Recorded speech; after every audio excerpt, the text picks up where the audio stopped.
When our babies are born and they're difficult, we don't take it personally. We realize that if they're crying, it means they need something. The trick is finding out what it is that they need. So we'll try anything. We'll feed the baby and we'll burp the baby and change the baby and rock the baby. But we don't usually think that our baby is being impossible to defy us or bother us. We realize that the baby needs something and we have to figure out what it is.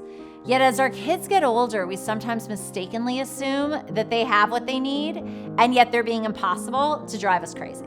And not to say that kids don't sometimes want to drive us crazy, but intentional or not, they usually want or need something that they're really just unable to express. Because part of being a teenager is that tension between trying to establish yourself as a young adult and yet still being stuck partly as a child. And that's a really tricky place to be. And it's even harder to be vulnerable and express those needs when defiance is almost a rite of passage during those years. The Talmud teaches us that in dealing with difficult people and situations, the left hand should push away and the right hand should draw closer. And it seems a bit of a contradiction to be both pushing away and pulling closer simultaneously, but it's really about finding the balance between expressing unconditional love and acceptance and also establishing boundaries and expectations and consequences.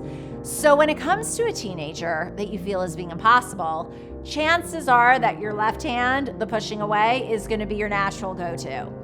So I want to focus on what's really the challenge and possibly even counterintuitive, but essential, and that's the learning how to draw closer. So if you feel your teenager is being impossible, don't think about how rude or aggressive or inconsiderate he's being. Try to reframe it. Think about how much pain and confusion he must be in, with a need he can't express or communicate. Think about him like you would the screaming newborn and try different things and different approaches. And most importantly, tell him whether or not he wants to hear it, that you love him, because the one who is most unlovable is the one who needs to hear it and be shown it the most.